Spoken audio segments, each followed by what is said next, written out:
statements are in place. All the requirements are there, except for a certification from the NTC.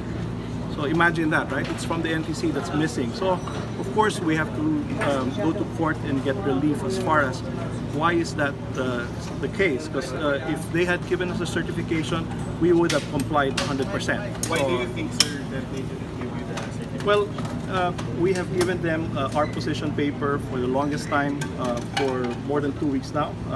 I think it's best for them to answer that. But you know, PT&T is a 56-year-old company operating in the country nationally for 56 years, regionally for the last 10 years. So clearly, if you look at the MC 0909-2018, we comply because there it was clear that the national is equivalent to a regional operations. So if they change that in the bid bulletin, I think that's irregular, and that is what we found. Do you think, sir, you were treated unfairly in this proceeding? Well, personally, I don't think so, but that's why we're seeking the assistance from the court. But are you willing to fight this until the Supreme Court, up to the Supreme Court? We'll discuss that when the time comes. So you know you will have to pay the 10 million. I think that's part of the process. So we'll if we decide to do an MR later, I think we'll have to consider that as well. So can you describe the feel right now of the bidding process?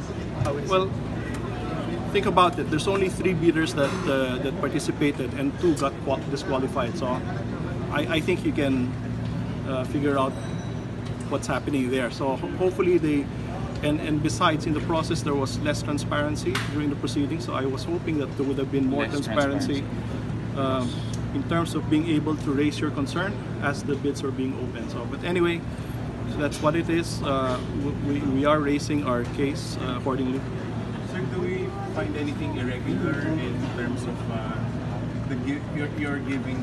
you being given the certification, sir?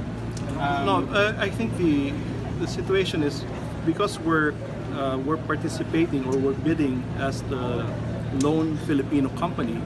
The certification for technical capability has to come from the NTC, and that has been something that we have been requesting for since the start of the bid process. So for us not receiving one up to the last minute, in my view, is irregular. That's why we filed our case.